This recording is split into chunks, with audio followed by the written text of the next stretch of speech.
Shit. I definitely wanted to do that. Let me see here. Take that one down. Put two more up. Oh, here we are.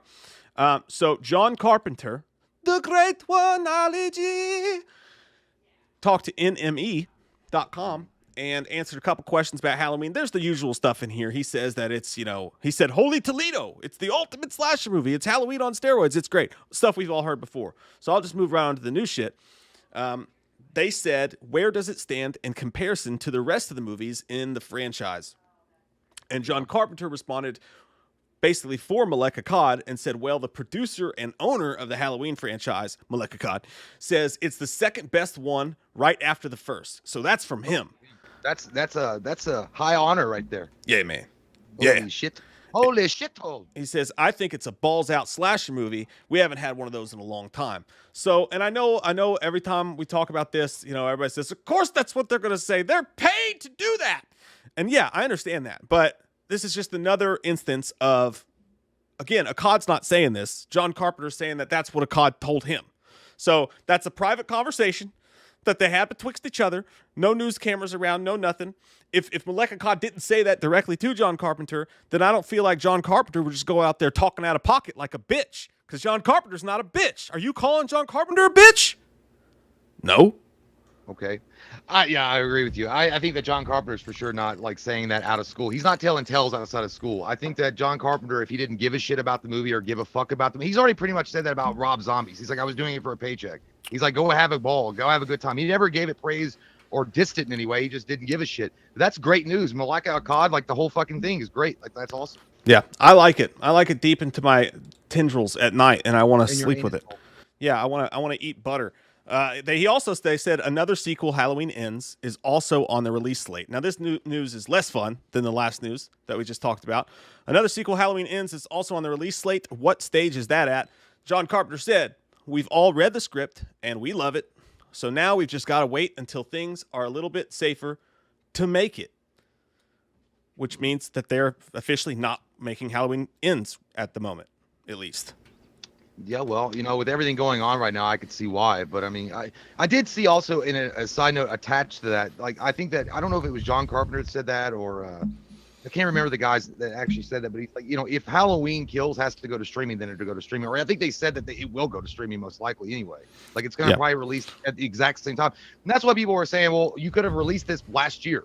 Yeah. Like you could just go ahead and fucking done it. Well, that's actually the next question they asked him that I was going to get into about it going straight to streaming. But he said, I mean, the fact that they're not filming it right now is one thing. It is kind of weird though, because someone said, I know Jamie Lee Curtis just got casted in the Borderlands movie, and this was just someone on Twitter I saw said this. They were like, well, it's probably because the schedule conflicts with the other shit that she's doing now. But I also wonder, a lot of people are filming right now. Like there's a bunch of people filming. They're just doing it with the COVID protocols.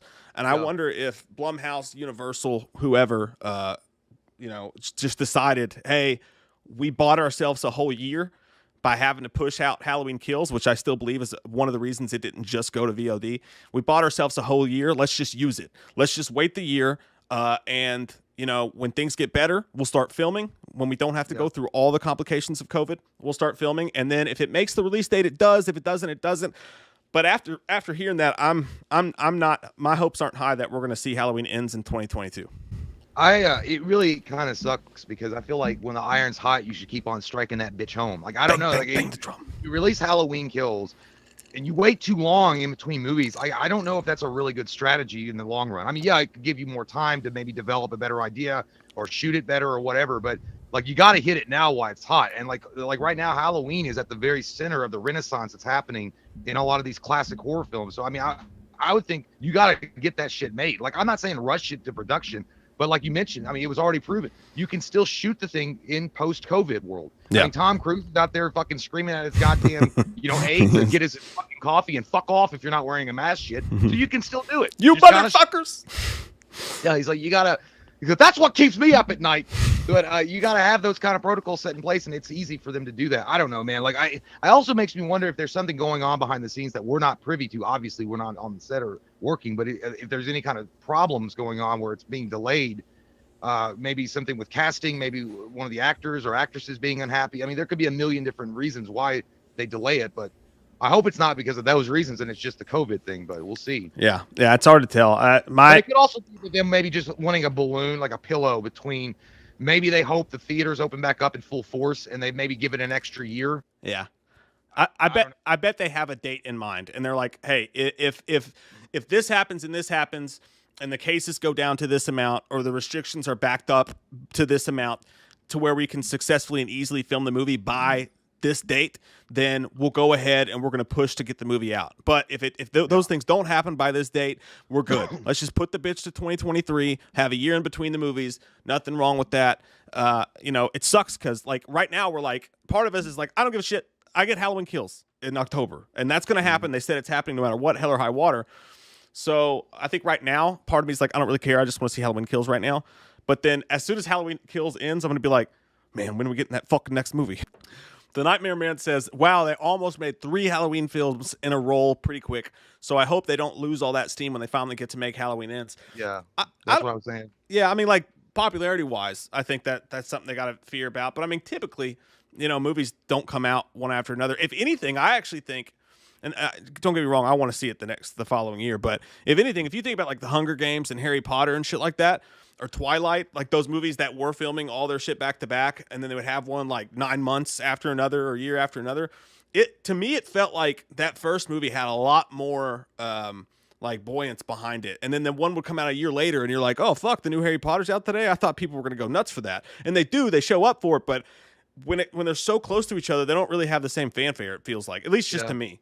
I feel like it's one of those things, like, again, it's risky. It's a risky thing because I'm saying, like, I'm not saying like hardcore Halloween or horror fans wouldn't mind the wait on it, but if you're going to talk about the vanilla people, like the vanilla audience going to see it and giving it money to keep it churning, it's risky because if you have too long in between this big giant franchise or these great movies, and then people are like, I'm not really interested anymore. They've got like Conjuring 18 happening or something. It's like, yeah. You lose that little bit of flame or spark you had. Yeah, and also too, like, this is a little bit different because at least back in the day, the movie would come out and then a few months later or whatever, then there would be the DVD release, so that would hype up stuff a little bit more. But if Halloween Kills goes straight to theaters and goes straight to streaming at the same time, you're also not going to have that bump of it being available for rental for the first time because it's going to be available for rental as soon as it happens. So there might be double losing there. But well, I mean, if it's available streaming right away, you might reach more audiences, right? Because they don't have to go out and rent the movie or anything like that. Yeah. If it was on which again, HBO Max is probably doing it smart because you have to pay a subscription service for their streaming platform to be able to watch all these movies. Like if something like that happened for something Halloween Kills to release on that a platform where you have to be a subscription monthly or whatever. It'd be that, I mean, I don't know. I mean, but then again, the VOD is not going to be that expensive. It's going to be like $18 or something, I'm sure. Yeah, that's true. I think they'll probably do like $18, $20 or something like that. They won't be try to fucking butt rape you like Disney with Mulan. We want you to pay $7 a month for our streaming service, and then it was like $26 or $30 for Mulan to rent it on top. They charge that? Yeah, on top of the streaming service fees. Holy fuck! I thought it was free because HBO Max has got that sweet, sexy Zack Snyder for free with the subscription. Yep. God damn, that's like old school Xbox Live behind a paywall, bitch. You can't play our multiplayer unless you pay that $60 or that $9.99 a month. Yeah, dude. Exactly. I thought it was free. It's free on PSN. Tiny bit more news from the last piece of Halloween Kill stuff. They obviously asked him, hey, could you share something from the script? And he said, no, fuck you. He said, unfortunately, I can't. They'll come kill me if I tell you anything. They asked him about streaming. Nothing really there, but Here's and you alluded to this earlier. They said, can you see the Halloween movies ending up being released in the same way as far as like to a streaming service or VOD? And he said, and carefully listen to you guys to his words here because it's being spun in a completely different way if you read the headlines. He says, sure, Halloween may be shared that way because theaters are dead.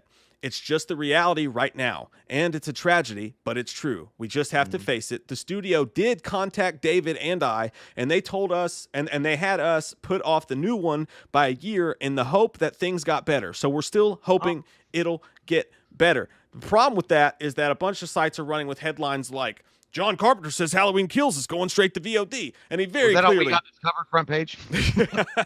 He very clearly did not say that. He said, it like in his best guess, he's like, yeah, I think it might go to VOD. He's not in control of that. He says it in this exact same thing here. He says that they called him and told them they were putting it off by a year. You know? Yeah. So Well, like the same kind of conversation that we had with Chris Nelson back when we first had him on, like last year. I mean, he was even in the same opinion then, and I agreed that most likely it was going to be streaming. Everything was going to be at some point on VOD or streaming. And I think that John Carpenter's just saying, you got to get with the times, man. Like that's just probably what's going to happen. That's just the way that it's evolved, and that's the end of the story. I mean, that's just the way it is. So here's a question for you. Do you think that a year ago or almost a year ago, when we were wondering, is this going to go to VOD or is it going to go to theaters? There was a huge audience saying, it better not go straight to VOD. It better not. It needs to be in theaters for everybody to see. Do you think now that it's already been pushed back a year, if they come out, and in all likelihood is they're going to put it on VOD and theaters at the same time, I think. But if they come out and say it's on VOD this time, do you think anybody's actually going to be pissed, or they're going to be like, nah, man, it's been a year. Fuck it. Let's put this bitch on. I was fucking fine with it last year. Yeah. Like to have them release it in October on VOD, like, and people were getting their panties in a bunch about it. Like, I'm like, listen, we all get to fucking experience Halloween Kills in October of 2020, where it was a shitty year anyway. Let's have some fucking good news in there and give us like this Halloween movie. They push it back a year again in the hopes that this all had got cleared up, but it didn't happen. I don't think anybody, like at this point, like I think that people have started to realize, like, things ain't gonna go back exactly the way they were, and things have changed to a degree now that studios, the market, it's all evolved to include VOD, and VOD was always on the horizon. It wasn't like it was some unknown monster that just came up and snatched your testicles out of nowhere. Like, this thing has been floating around for a while. So I mean, it's not like the writing was on the wall for a long time. Just like the Blockbuster, Hollywood Video, all those movie stores knew that Netflix was a rising entity. All Hulu, all that shit, they knew. I mean, it was just a matter of time. Yeah, and I think they were holding on. They were clutching their pearls for as long as they possibly could. I will say this, though. I feel differently this time about it going on VOD than I did a year or so ago, because then theaters were closed, like almost nationwide. Like, you couldn't go see a movie. Today, if I want to go, I can go see a movie in the theater, and they're giving you the option. Like, not having an option to go see it in the theater feels a lot different. I feel like that was wrong. I feel like I understand why they did it. But if you give the people the opportunity to choose what they like to do, and you release it at the same time, you give the option for VOD or you give the option to the theater experience, I feel like that is, the best you're going to get. That's the closest you're going to get to have your cake and eat it too. Like, it's not going to be a full cake. It's going to be like a little Debbie cake, but it's still going to be some kind of cake that you get to have. So yeah, man, I don't know. And it's going to be an IMAX. And by the way, I am not in support of the death of theater, like, at all. Like, I mean, it sucks, man. It seems like forever before I don't even remember the last movie I saw in the theater, because it's been so long. But you can't help but notice that it's a lot easier access anymore to get the thing on VOD. It's a lot safer anymore, especially with you got nitwits running around saying fuck this mask shit and like not giving a fuck, and like the vaccine is slow and slowly trickling out. It's not available for everyone yet. So I mean, I don't know. I feel like that's a smart move, and I feel like that's the right move. Yeah, and I feel like I'm Mickey talking to fucking Rock. I feel like it's a smart move, Rock. It's the right. You're a tomato can. You gotta retire. I had a sister named Judith. She had sex with this kid. It all ended awkwardly quick. I stabbed her in the tits. I know it probably wasn't cool of me, but I just went crazy. You see, my middle name is Audrey, Michael Audrey Myers.